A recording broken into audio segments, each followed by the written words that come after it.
오늘 저는 이제 추석 특강입니다. 오늘 이제 추석을 맞이해서 과연 이제 우리 성도들이 이 추석에 대해서 또 다른 각도로 한번 추석을 볼 수 있으면 좋겠다라는 의미로 오늘 추석과 장막절 그리고 예수 그리스도라는 제목으로 스가랴서 14장 16절에서 21절까지 말씀을 선포하겠습니다.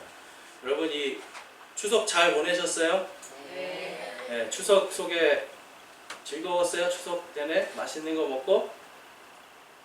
그냥 돈 버는 거하고 똑같았어요. 와, 네. 추석 때 무슨 돈을 버는지 모르겠네. 아, 친척집 찾아가서? 아, 네. 그렇죠. 그 나이 땐 그럴 수 있죠. 네. 그러니까 친척들이 이제 돈을 주고 우리가 돈을 잘 버는 날이네. 아, 기쁜 날이었겠네. 네, 아, 엄청 기쁜 날이네요. 자, 근데 이게 추석이요. 이제 우리 아이들에게도 마찬가지고요. 우리 어른들에게도요. 기쁜 날이에요. 근데 이제 기쁘지 않은 분들이 있죠. 우리 이제 어머니들, 이제 특히 이제 시어머니가 있는 며느님분들은 이제 음식을 하기 때문에 너무너무 이제 힘든 날이 될 수 있어요. 네. 그래서 어떤 분에게는 기쁜 날이고 어떤 분에게는 또 이제 힘든 날이 될 수 있는데 우리 그리스도인들에게는 이 추석은 또 새로운 어떻게 다른 면으로 볼 수 있다라는 겁니다.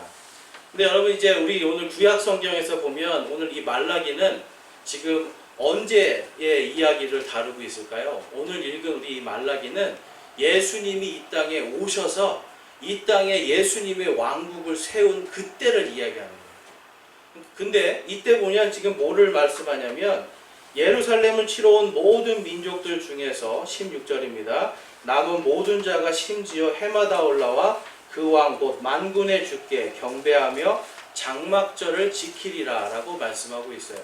유대인들은 7개의 명절이 있는데요. 그 7개의 명절 중에 지금 장막절은 언제 무엇을 지금 상징한다고 볼 수 있는 거예요? 예수 그리스도의 왕국입니다. 예수께서 이 땅에 세우실 천년 왕국에 대한 예표로 하나님께서는 장막절을 이스라엘 사람들에게 지키라고 말씀하신 겁니다. 여러분 이제 우리가 예수님을 믿는다라고 이야기하는데 예수님의 옛날에 계신 예수님을 믿으세요? 옛날에 십자가에 달려 우리를 위해서 죽으시고 부활하신 그 예수님을 믿으세요? 지금 우리의 내 안에 계신 지금도 살아서 내 안에 역사하시는 예수님을 믿으세요? 자, 그럼 앞으로 다시 오실 예수님을 여러분 믿으세요? 네. 우리가 믿는 예수님은요, 과거, 현재, 미래, 지금도 살아계신 그 예수님께서 미래에 다시 오시는데, 다시 오셔서 이 땅에 하나님의 왕국을 다시 건설을 하시는데, 그때 이루어질 것이 바로 장막절이라는 하나의 예표를 주시는 거예요. 요즘에 이단들이 여러분 그 신천지가 잘 쓰는 말이 뭐예요? 바로 장막이잖아요. 과천이 에덴 동산이고, 그래서 장막 성전을 거기 세워서, 그렇죠? 그러니까 이제 이만이라는 사람이 자기가 재림 예수가 되고 자칭 자기가 보혜사 성령이 되고 이러한 얘기들을 하는데요. 여러분 우리가 스가랴서만 잘 읽어보잖아요. 스가랴서만 잘 읽어보면 이러한 미혹에 넘어가지 않을 수가 있습니다. 그런데 우리 자꾸 이제 좀 공부를 많이 했다는 분들이, 성경 공부를 했다는 분들이 자꾸 이단에 넘어가는 이유가 뭔지 아세요, 여러분? 바로 성경 말씀, 이 스가랴서에 있는 말씀 이런 것들을 하나하나 우리가 자세하게 살펴보지 않기 때문에 그러한 일들이 있습니다. 그래서 특별히 이제 오늘은 추석을 맞이해서 이 장막절 하나만 우리가 잘 알아도요, 여러분 이단에게 넘어가지 않습니다. 그래서 오늘 한번 우리 추석과 장막절이 어떤 연관이 있고 또 그것이 어떻게 예수님과 연관이 있는지 한번 살펴보겠습니다. 여러분 추석이 원래 무슨 명절이에요? 추석에 우리 한국 추석은 이제 한자잖아요. 그리고 중국 사람들이 이제 중추절이라고 하니까 우리도 이제 중추절이라는 말을 써요. 근데 순수한 우리나라 말로는 뭘까요? 한가위입니다. 우리 참 쉬운데 선뜻. 네. 그래서 한이라는 말은 크다는 뜻이에요. 그러니까 우리가 한강 그러면 무슨 강이에요, 여러분? 큰 강이라는 뜻이에요. 한강이 다른 뜻이 아니라 큰 강이에요. 그러니까 한강이라는 거는 이제 가위는 가운데 있다. 그래서 가위의 뜻은 또 여러 가지 이제 어원이 있는데 어쨌든 가운데라는 뜻이에요. 그러니까 이 가을이라고 하는 계절에 한가운데 있는 큰 명절이 추석입니다. 근데 이 추석이요, 여러분, 오늘날 같이 이렇게 조상들을 숭배하고 또 이렇게 부모님들을 찾아가고 원래 이런 날이었을까요? 우리가 알고 있는 추석이 원래 그런 날이었을까요? 그렇지 않습니다. 이제 기원 후 30년, 그러니까 예수님께서 십자가에 달리실 때쯤에 그때 이제 신라의 유리왕이라는 사람이 있어요. 여기 이제 신라 출신들이 많이 있으시죠? 신라의 이 유리왕이라는 사람이 그때 처음 이제 이 음력 7월 16일부터 음력 8월 15일까지 여자들에게 길쌈을 하게 해서 이게 경기를 했습니다. 그래서 두 팀으로 나누어 가지고 어느 쪽이 가장 옷감을 많이 짜서 길게 연결하는가, 요거를 잰 거예요. 그러니까 쉽게 말해서 이 한가위라는 거는 조상에게 제사를 지내고 이러한 날이 아니라 원래는 여성분들이 운동 경기하는 날이에요. 그래서 이제 8월 15일이 돼서 그동안 만든 쭉 옷감을 쫙 붙였는데 이 팀이 이겼어요. 그럼 어떻게 돼요? 진 팀이 이긴 팀한테 가일과 그다음에 이제 술을 주면서 그들에게 막 이렇게 축하를 해줍니다.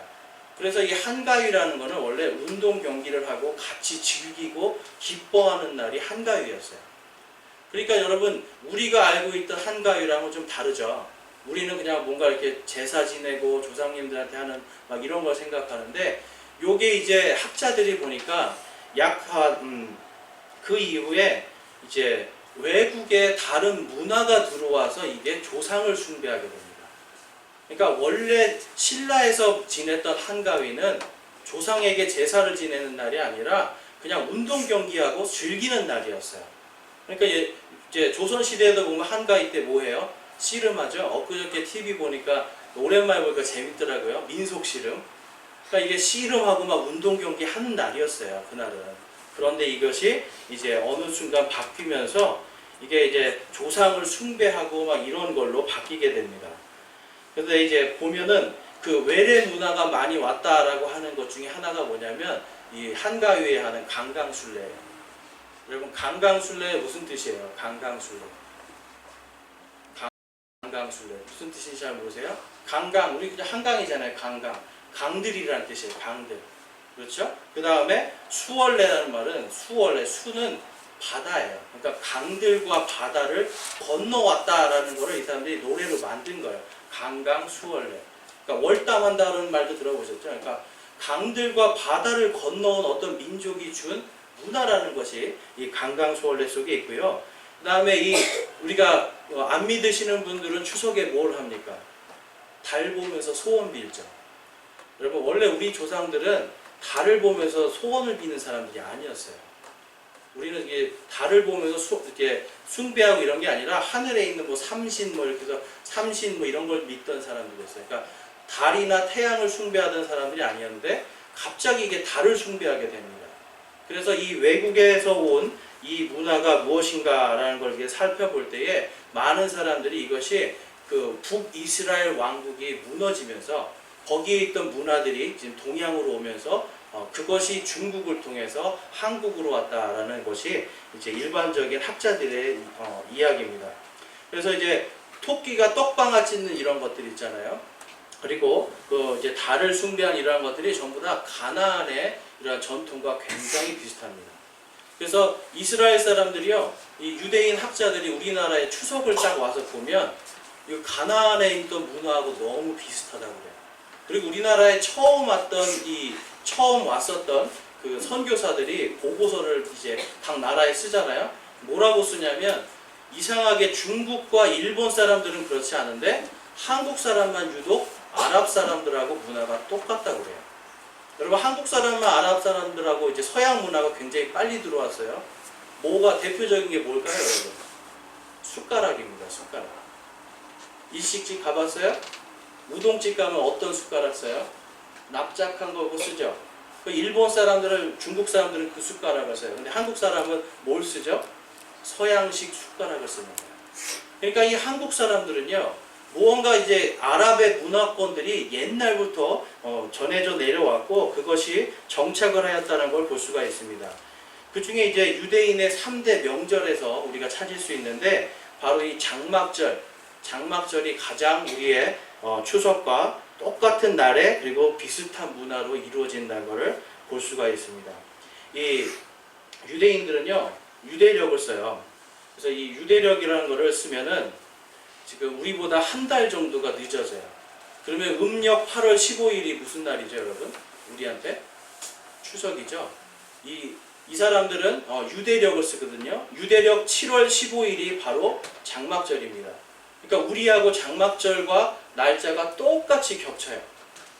그러니까 이제 그런 것들을 봐도 우리가 이제 잘 알 수가 있는데, 오랜 이제 중국의 문헌을 보면 수천 년 전부터 이 중국에 유대인들이 살았다라고 하는 기록들이 있습니다.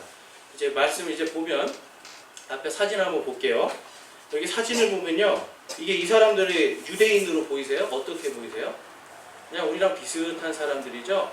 이 사람들이 지금 인도에 있는 유대인들이에요.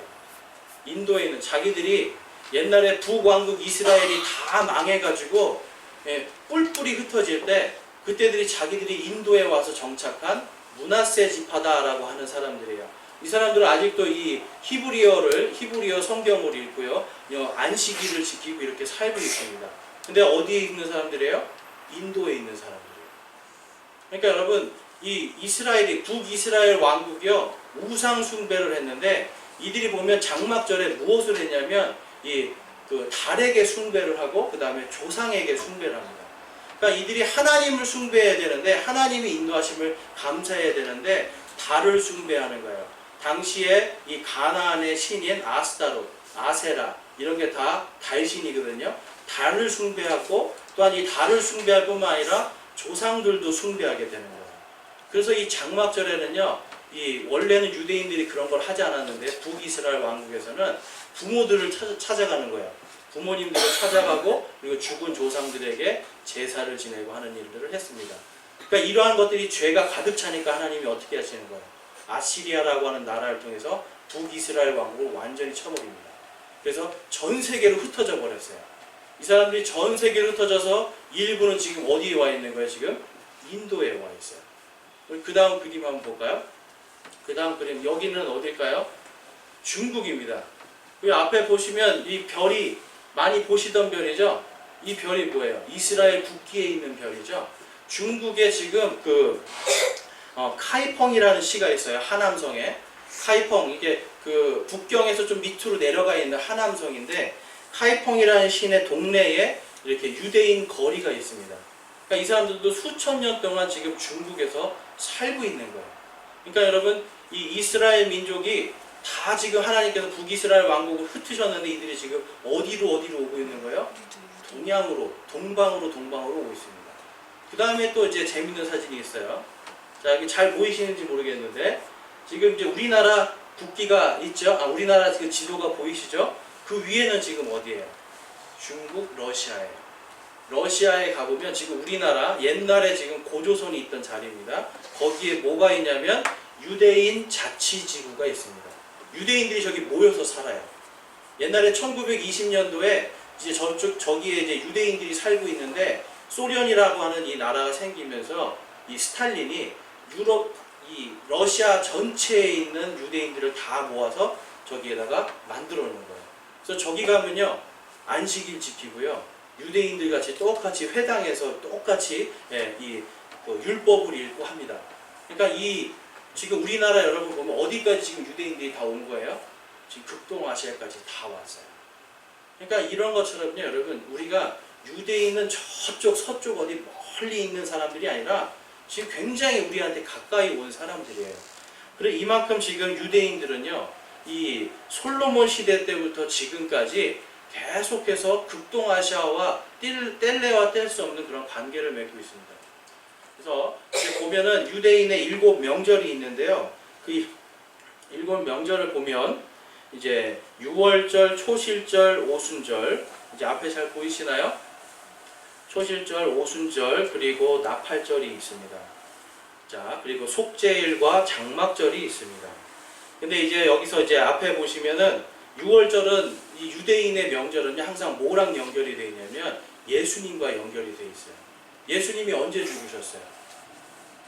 예수님이 6월절 날 죽으시는 거예요. 6월절 어린 양의 피가 이 양쪽에 문설주에 문 기둥에 양의 피를 바르고 임방에 피를 바른 그 집은 죽음의 천사가 넘어가서 장자를 죽이지 않는 것. 이게 6월절의 시작인데 6월절에 예수님이 죄 없으신 몸으로 바로 무교병이라고 하죠. 누룩이 없는 몸으로 죄 없는 몸으로 본인의 이 피를 물과 피를 다 흘림을 통해서 십자가에서 죽으심을 통해 이제 누구든지 그분을 믿는 사람들은 다 구원을 받고 하나님의 왕국으로 들어갈 수 있는 자격을 주시는 거예요. 이게 바로 6월절의 상징입니다. 그 다음에 보면 초실절이 있어요. 초실절에 무슨 일이 일어났죠? 초실절은요, 쉽게 말해서 햇 곡식을 베는 날이에요. 우리는 지금 8월달에 베잖아요. 근데 유대인들은 3월달에 뵙니다. 2월이나 3월달에 햇 곡식을 베는 거예요. 그러니까 첫 이 곡식을 하나님께 드리는 날이 초실절인데요. 성경에 보면 초실절, 이 잠자는 자들의 첫 열매로 누가 부활하세요? 예수님이 부활해요. 지금 여러분, 이 예수님이 오시기 약 한 1500년 전에 하나님께서 이 6월절, 초실절 이런 명절들을 다 만들어 놓으셨거든요. 근데 이게 예수님 때로 와서 이게 다 예수님을 상징한다는 것을 이 신약 성경이 보여줍니다. 그래서 6월절에 죽으신 분이 초실절에 부활하셨어요. 그러니까 예수님은요, 지금 이 유대인의 명절대로 사역을 하는 걸 볼 수가 있습니다. 그 다음에 오순절에는 무슨 일이 일어났을까요? 오순절은 무슨 날이냐면 이 모세가 하나님께 율법을 받은 날이에요. 근데 성경에 보면 이 하나님의 말씀은 뭐예요? 성령님이 하나님의 말씀이라고 그러잖아요. 그러니까 말씀을 받은 날 오순절에 성령께서 교회에 임하면서 이 땅에 뭐가 생기는 거예요? 예수 그리스도의 내 교회들이 생기는 거예요. 그러니까 오순절을 통해서 교회가 탄생하게 됩니다. 그런데 아직까지 이제 나팔절과 속죄일과 장막절은 아직 완성이 안 된 명절이에요. 왜냐하면 이거는 예수님께서 오실 때에 완성이 되는 겁니다. 그래서 나팔절은 유대인들이 새해가 시작되는 거예요. 유대인의 새해는 언제냐면 이 종교의 새해가 아니라 그냥 일반적인 새해는 우리로 치면 음력 8월 1일입니다. 그래서 나팔을 그때 뿡 불면서 이제 모든 것이 새롭게 됩니다 라고 나팔을 부는 거예요. 그래서 어떤 사람들은 이때 이 종이었던 사람들이 자유인이 되고 막 이제 해방을 맞는 거예요. 그 다음에 속죄일은 그 사람들이 이제 하나님께 나의 죄를 이 양의 피를 통해서 속죄합니다 하는 회개의 날이고, 그리고 장막절이 무엇을 상징할까요? 장막절이 하나님의 왕국인데요. 여기 사진 보면 장막절이 히브리 말로 숫꽃입니다. 숫꽃이라는 이름을 써요. 여기 보면 지금 뭘 어떻게 만들어져 있어요? 집이 막 이렇게 야자 이파리 이런 걸로 이렇게 만들어져 있잖아요. 유대인들은 이 장막절이 되면 7일 동안 저기 가서 사는 거예요. 그러니까 집에서 안 살고 바깥에다 이렇게 나무로 만든 초막을 짓고 일주일 동안 거기서 삽니다. 근데 일주일 동안 뭘 할까요? 하나님께서 우리를 지켜주신 것, 1년 동안 주신 은혜를 생각하면서 일주일 동안 하나님을 찬양하고 감사를 하는 거예요. 저기 들어가서. 그러니까 하나님께서 이집트에서 이스라엘 백성들을 구원한 것을 일평생 잊지 말라고 주신 게 장막절입니다. 그래서 이 장막절의 의미는요, 하나님의 왕국을 뜻해요. 근데 여러분, 지금 하나님의 왕국이 이루어졌나요? 우리의 마음속에 있지만 실질적으로 이루어지진 않았죠. 그래서 아직 이거는 완성이 된 날이 아니라고 볼 수가 있습니다. 자, 그러면 여러분, 이제 많은 이단들이 예수님의 생일에 대해서 이야기를 해요. 자, 여러분, 예수님 생일 언제예요? 네? 12월 24일이 예수님 생일이죠. 근데 우리가 다 그렇게 알고 있어요. 근데 요즘에 유튜브에 들어가면 이단들이 전부 다 뭐라 그래요? 12월 25일은 태양신 섬기는 날이고, 그거는 이방인 이교도들이 쓰던 태양을 숭배하던 거니까 그날을 지키면 뭐 지옥 간다고 그러고 그날을 지키면 이단이라고 얘기합니다. 근데 여러분, 12월 25일이 태양신을 지키는 날이 맞아요. 근데 우리 그리스도인들은 1년 12달 우리가 하나님 앞에 올바로 서고 예수 그리스도를 바라보면 그날이 예수님의 탄생인 것과 똑같은 거예요. 우리는 어떠한 특정한 날이 중요한 게 아닙니다. 이 이교도들은 어떤 날을 중요하게 생각해요. 불교는 무슨 날을 지켜요? 석가탄신. 이슬람도 뭐예요? 이 마호메시, 무하메드가 태어난 탄신일을 지켜요. 그런데 이 기독교는요, 사실 초대교회 보면 탄신일을 지킨 게 아니라 가장 큰 명절이 뭐였습니까, 여러분? 바로 부활절이에요. 예수님이 태어나신 게 아니라 예수님이 이 땅에서 부활하신 것이 우리의 온 인류의 구원을 위해서 가장 귀하고 복된 날이라서 부활절을 지켰어요. 그러다 보니까 초대교회에서는 예수님이 언제 태어났느냐에 대해서 별로 논란이 없었습니다. 그게 중요하지 않았기 때문에. 근데 요즘 시대에 들어서 안식일교, 뭐 여호와의 증인들, 몰몬들, 뭐 신천지도 그런 얘기 하더라고요.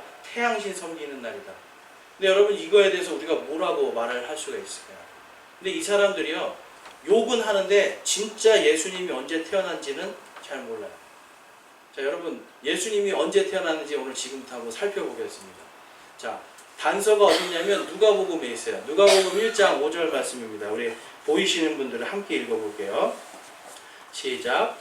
유대왕 헤롯 시대에 아비야 계열의 사가랴라는 이름의 어떤 제사장이 있었는데 그의 아내는 아론의 딸들에게 속한 자로 이름은 엘리사벳이더라. 자, 여기에 보면 아비야 계열의 사가랴라는 이름이 나타납니다. 예수님의 이 진짜 태어나신 날에 대한 단서가 바로 이 사가랴라는 사람이 있어요. 나눠드린 그 주보에 보면 도표가 있습니다. 한번 도표를 한번 보세요, 여러분.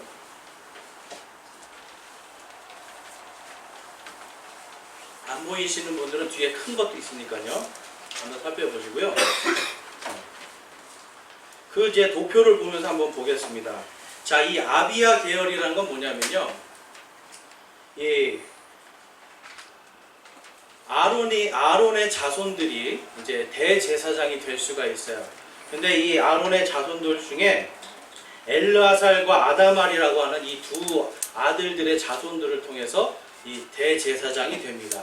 그래서 엘르아살과 이 이다발이 공평하게 이 자손들이 제사장이 돼야 되잖아요. 그래서 하나님께서 이거를 나누어 주시는데 앞에 스크린에 보면 이런 말씀이 있습니다. 10절에. 그래서 쭉 7절부터 쭉 순서를 주시는 거예요, 하나님이. 그래서 7절에 보면 이제 첫째로 제비 뽑힌 자는 여호야립이요라고 이야기하고, 10절에 일곱째는 학고스요, 여덟째는 아비야요라고 이야기합니다. 아까 스가랴가 누구의 집안이라고 얘기했죠? 아비야. 자, 그래서 도표를 보면 한번 보세요. 자, 하나님께서 공평하게 엘르아살의 아들들 16족속과 그 다음에 이다말의 아들들 8족속이 24개, 총 24개 족속이 한 달에 2개의 족속씩 들어가서 12달을 섬기게 합니다, 성전을.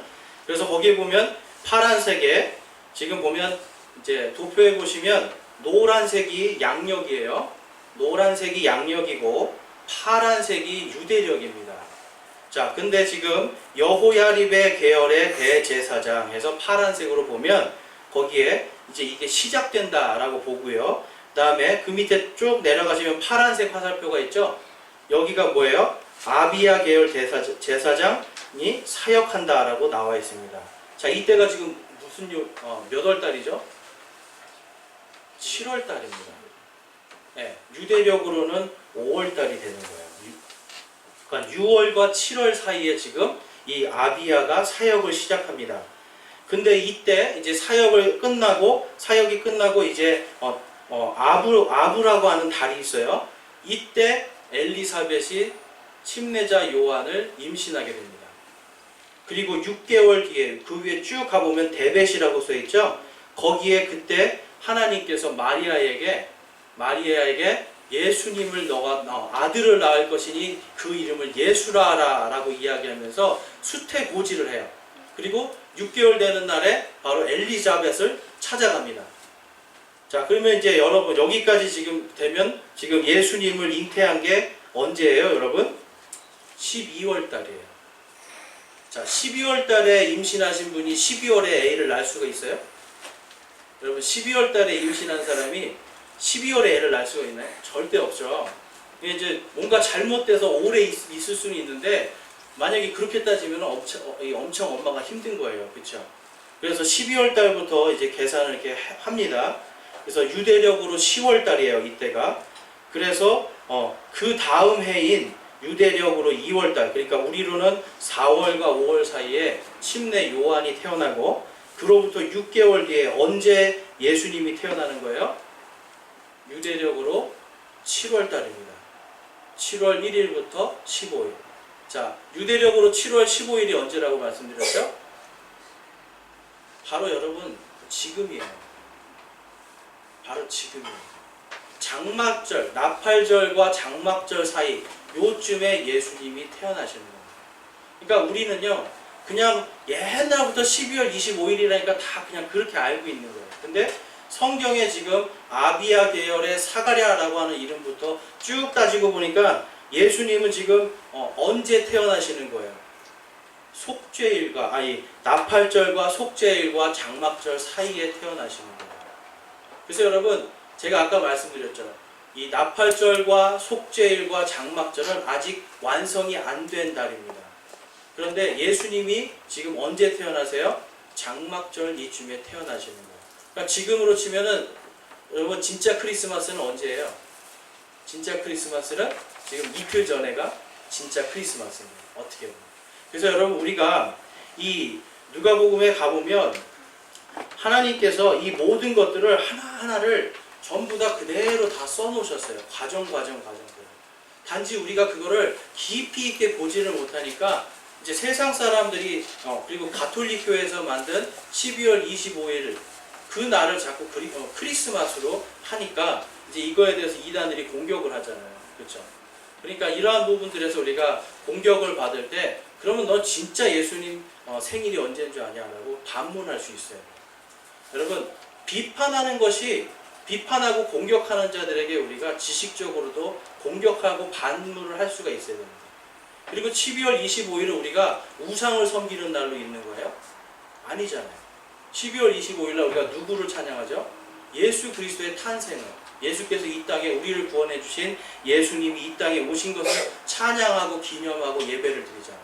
그렇기 때문에 우리가 어떤 특정한 날, 기독교는요 탄생일이 중요한 것이 아니라 예수님이 부활한 날이 가장 중요한 겁니다.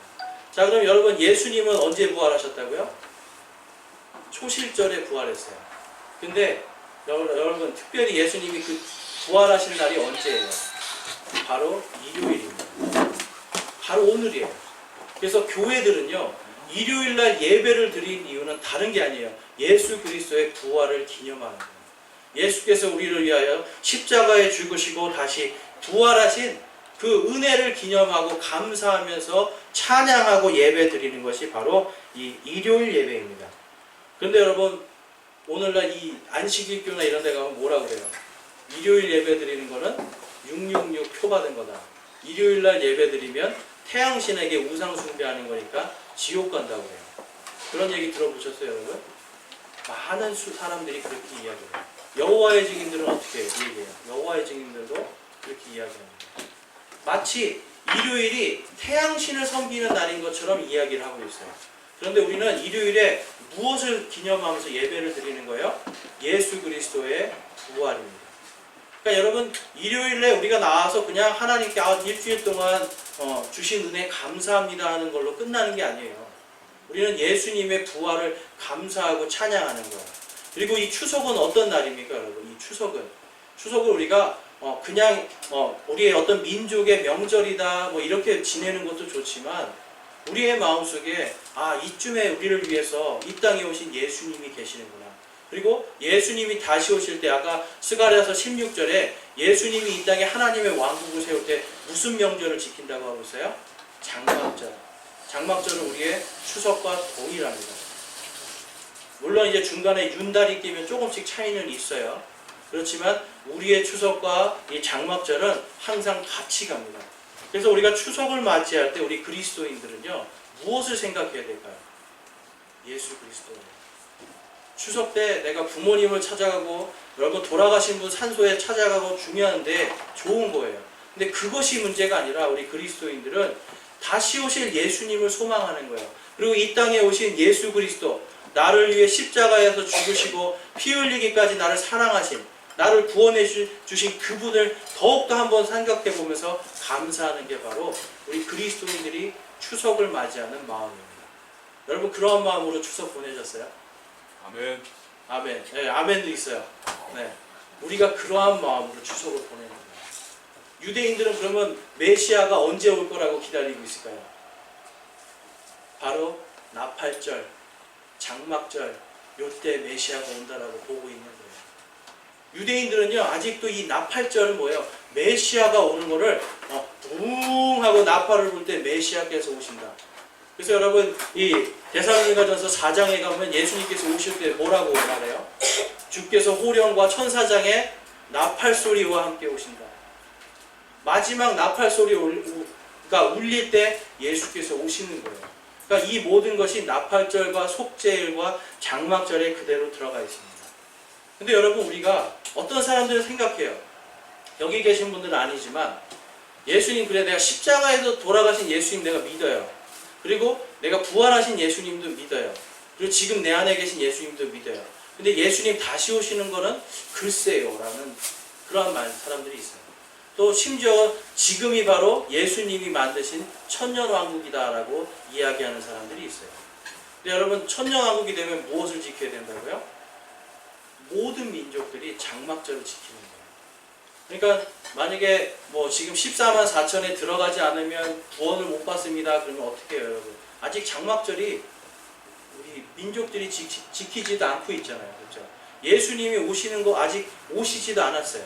그렇기 때문에 우리가 스가랴서를 통해서 예수님이 과연 이 땅에 오실 때의 모습이 어떤지를 우리 살펴보는 게 중요합니다.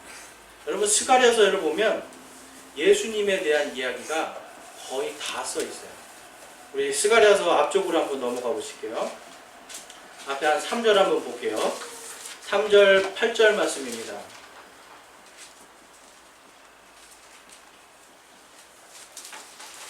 스가랴서 책을 좀 앞으로 넘기시면 3장입니다. 스가랴서 3장. 자, 이 스가랴서는 언제 쓰여졌냐면 예수님이 오시기 500년 전에 쓰여진 거예요. 자, 예수님이 오시기 500년 전에 어떤 사람이 나에 대해서 썼는데 그것이 다 이루어졌어요. 그럼 이건 확실한 진리입니까? 진리가 아닙니까? 진리죠. 우리 수인이 왔는데요. 수인이 500년 전에 어떤 사람이 수인이가 이때 태어날 거고 어떻게 살아갈 거고 앞으로 어떤 일을 할 거라고 다 써놨어요. 근데 그게 다 이루어졌어요. 그럼 그건 진짜예요? 가짜예요? 진짜죠. 500년 전에 어떤 사람이 우리 수인이가 어떻게 태어날지 다 써놓는 거예요. 그리고 어떻게 살지도 다 써놓는 거예요. 그러면 근데 그것이 이루어졌다. 그럼 우리는 그를 믿을 수가 있는 거죠. 근데 그게 이루어졌는데 앞으로 또 이루어질 게 있다라면 또한 우리는 믿을 수가 있는 거예요. 그래서 성경을 볼 때 우리는요, 이걸 어떤 비유 해석, 신천지는 항상 하는 게 뭐예요? 비유풀이잖아요. 비유풀이. 여러분 성경은 비유풀이가 아니에요. 성경은 기록된 말씀 그대로 우리가 믿는 거고 일부 비유는 이미 예수님이 다 해석을 해놓으셨어요. 그러니까 성경은 굳이 비유로 보는 것이 아니라 하나님의 문자로 기록해 놓으신 말씀으로 이해하면 됩니다. 자, 3장 8절 말씀 함께 읽어볼까요? 3장 8절 말씀 시작. 오 대제사장 여호수아야, 너와 내 앞에 앉아있는 내 동료들은 이제 들으라. 그들은 놀랍게 여겨지는 자들이니라. 보라, 내가 내 종 곧 가지를 내리라. 자, 여기서 보면 내 종 곧 가지라고 해서 영어로는 아주 대문자로 써놨고요. 지금 한글로는 두껍게 해서 내 종 곧 가지라고 해놨습니다. 자, 이것이 이제 마태복음에 가면 마태복음 2장 21절 23절이에요. 앞에 스크린을 한번 보세요. 자, 21절 말씀에 요셉이 일어나 어린 아이와 그의 어머니를 데리고 이스라엘 땅으로 들어가니라. 자, 이제 예수님을 죽이려고 하던 사람들이 다 죽었어요. 예수님을 죽이려고 하니까 예수님의 이제 의붓아버지죠. 요셉이 그 마리아와 아이를 데리고 이집트로 도망갑니다. 요것도 성경에 다 예언이 되어 있죠. 근데 이제 이 아이를 찾던 사람들이 다 죽으니까 어떻게 돼요? 이제 요셉이 우리 다시 돌아가자. 그래서 23절에 이렇게 이야기합니다. 나사렛이라 하는 도시로 가서 거하니 이것은 대언자들을 통해 말씀하신 바 그가 나사렛 사람이라 불리리라 함을 성취하려 함이더라. 자, 이 나사렛이 무슨 뜻일까요, 여러분? 나사렛. 제가 이 말씀을 읽을 때마다 진짜 하나님께서 얼마나 역사심이 큰지를 볼 수가 있어요. 이 아까 뭐라고 했죠? 이 하나님의 종이 무엇이라 불린다고 그랬죠? 가지라고 불렸어요. 가지는 뭐냐면 이 나뭇가지, 새싹, 나뭇가지 이런 걸 뜻해요. 근데 여기서 이 나사렛이 그리스어로 나뭇가지라는 뜻이에요. 그러니까 히브리어로 지금 예언을 하셨어요. 그런데 하나님은 지금 그리스어로 예수님을 우리가 뭐라고 불러요? 나사렛 예수라고 그러잖아요.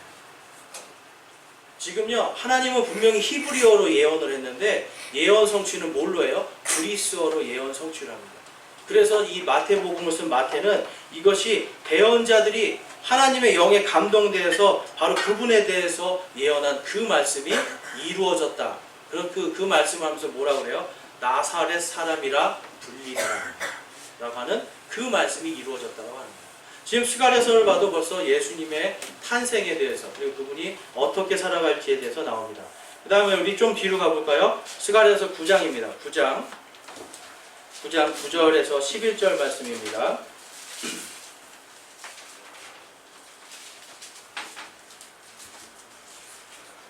자, 9장 9절 말씀 함께 읽어보겠습니다. 오 시온에 따라 크게 기뻐할지어다. 오 예루살렘에 따라 크게 외칠지어다. 보라 내 왕이 내게 임하시느니라. 그분은 의로우시고 구원에 소유하시며 겸손하사 나귀를 타시되 나귀 새끼 곧 어린 수나귀를 타시느니라. 자, 지금 메시아가 오는데요. 이제 지금 예수님 태어나기 500년 전이에요. 자, 예수님이 오시는데 무엇을 탄다라고 지금 써 있어요? 어린 순나귀. 왕인데요. 여러분 생각해 보세요. 왕은 뭘 타야 돼요? 말을 타야 돼요. 키가 큰 말을 타야 되는데 이 왕이 어린 순나귀를 타고 온다라고 지금 예언을 하고 있어요. 예수님께서 겸손하게 오시는 걸 예언하고 있습니다. 이게 이제 마태복음에 가면 마태복음 2장입니다. 마태복음 21장입니다. 마태복음 21장 4절에서 9절 말씀에 보면 이 모든 일이 일어난 것은 대언자를 통해 말씀하신 것을 성취하려 하심이라 일렀으되 너희는 시온의 딸에게 이르기를 보라 내 왕이 내게 임하시느니라. 그분은 온유하사 나귀 위에 앉으시되 나귀 새끼 곧 어린 수나귀 위에 앉으시니라 하라 하였느니라.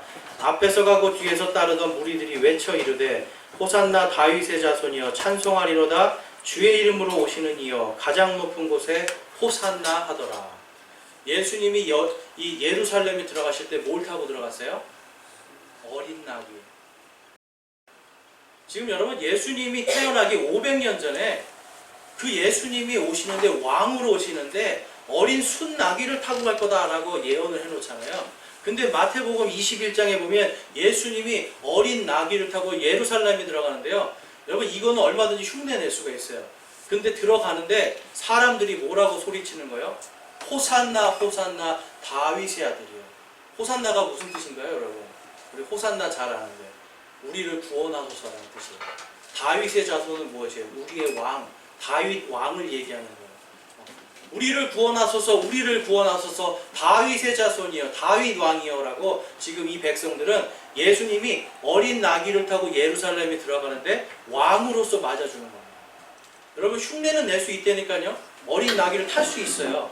성경 말씀 보고. 근데 진짜로 사람들이 지금 뭐로 맞아들이는 거예요? 왕으로 맞아들이는 거예요. 그 말씀이 그대로 성취가 되는 걸 볼 수가 있습니다. 그 다음에 스가랴서 10장 4절 말씀에 보면 이런 말씀이 있어요.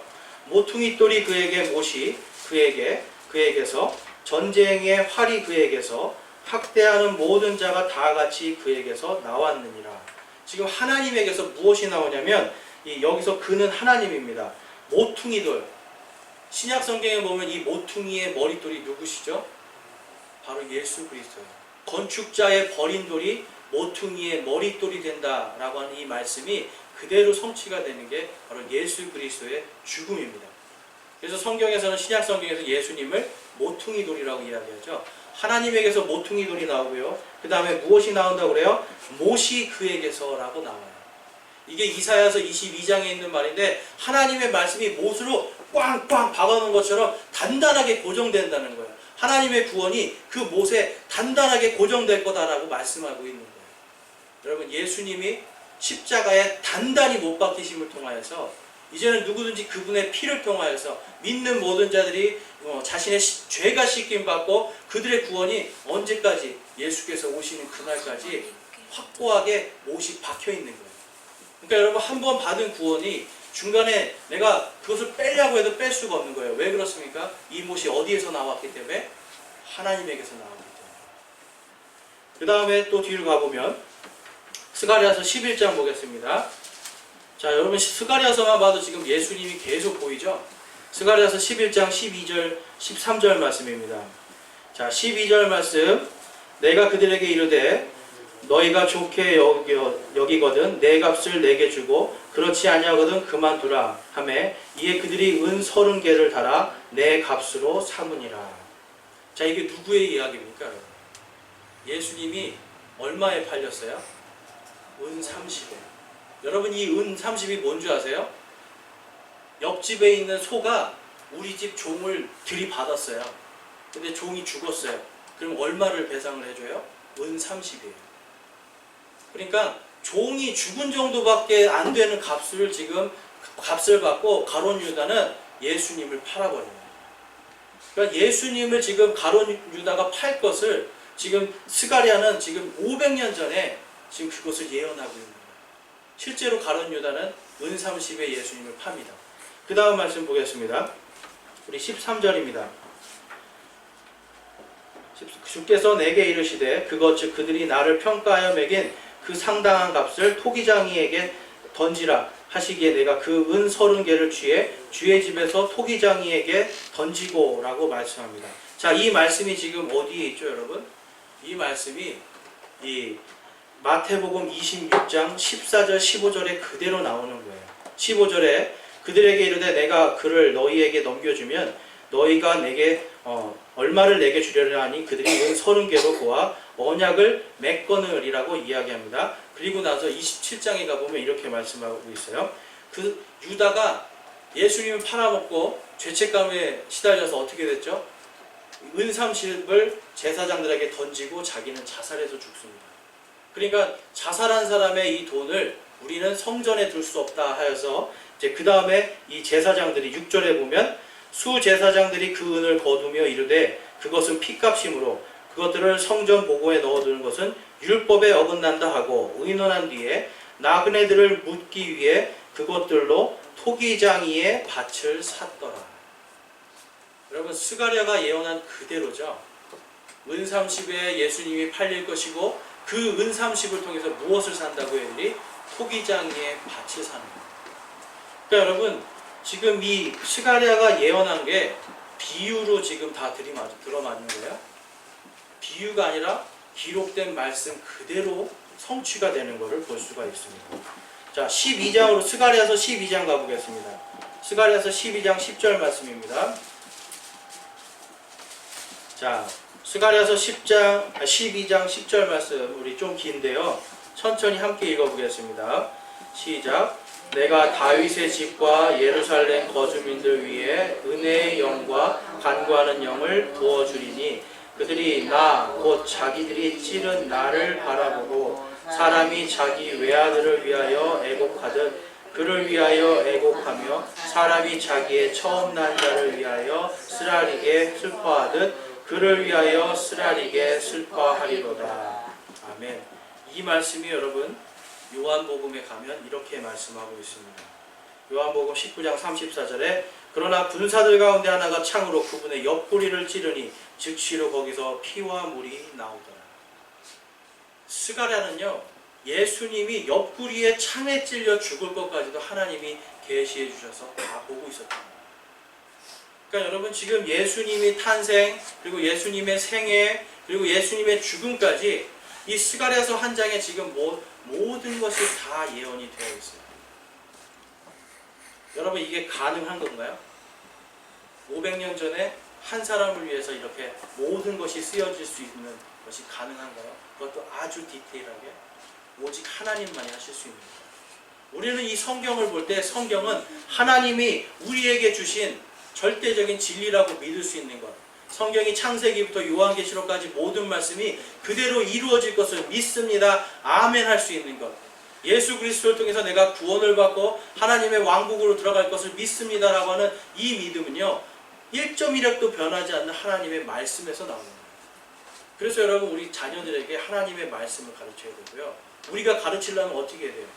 내가 읽고 내가 배워야 돼요. 그냥 하나님의 말씀을 대충 배워가지고는 우리는 하나님의 깊은 것을 알지도 못하고 가르칠 수도 없습니다. 우리 14장 1절 말씀 보겠습니다. 14장 1절 말씀. 1절에서 4절인데요. 1절 말씀을 보면, 보라 주의 날이 이르리니 사람들이 내게서 노력한 물건들을 내 한가운데서 나누리라. 지금 이스라엘 백성들에게 말씀하는 거예요. 자, 예수님이 근데 여러분 다시 오시면 어디로 오시죠? 예수님 다시 오시면 어디로 오시죠? 자, 한국으로 온다. 미국으로 온다. 중국? 어디로 오실 것 같아요? 예수님. 스가랴서에 정확하게 써 있습니다. 4절 말씀 볼게요.